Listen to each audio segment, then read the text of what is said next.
ได้บอกก็ได้ดูแล้วได้ดูเลยเนาะผู้สาวผู้ครับผู้สาวผู้นักร้อยที่จะเห็นมาเจ้า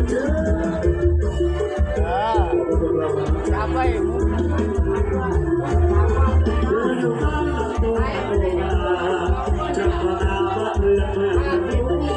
อยากยังบอกพันดอก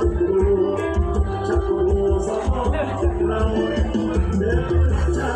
เป็นคนยากอย่าด่าตายไปบอกมา